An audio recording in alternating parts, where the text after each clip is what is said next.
Comme nombre de femmes et d'hommes dans tout le pays, nous sommes en colère. Nous n'acceptons pas de voir les inégalités se creuser.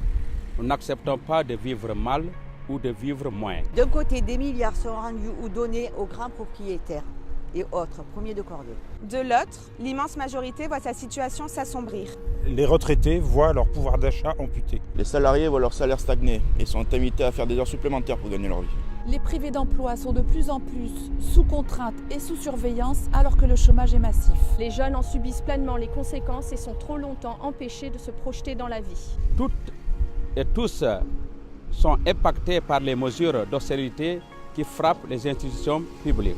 Les femmes sont particulièrement touchées par l'ensemble de ces réalités. Nous voulons le progrès social, nous voulons la transition écologique, nous voulons une économie au service de l'humain. Nous n'avons pas besoin pour cela qu'on nous fasse la leçon ou qu'on nous punisse. Nous avons besoin de choix collectifs forts, mieux produire, mieux partager, mieux utiliser les richesses créées par le travail.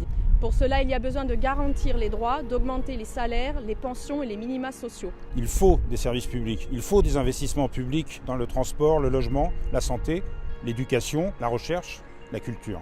Il y a donc besoin de moyens. Ces moyens existent mais ne sont pas mobilisés. Ils sont dans les profits des grandes multinationales, les intérêts des banques, les dividendes, l'évasion et la fraude fiscale, ou encore les grandes fortunes. Nous sommes prêts à contribuer par la cotisation sociale ou par l'impôt à notre juste mesure. Or, les choix budgétaires de la nation sont d'autant plus insupportables qu'ils sont injustes et conduisent à l'impuissance publique. Il est encore temps de réagir. Nous voulons conforter le pouvoir d'achat, ou plutôt le pouvoir de vivre. Nous attaquer à la misère, aux fins de mois difficiles et aux inégalités.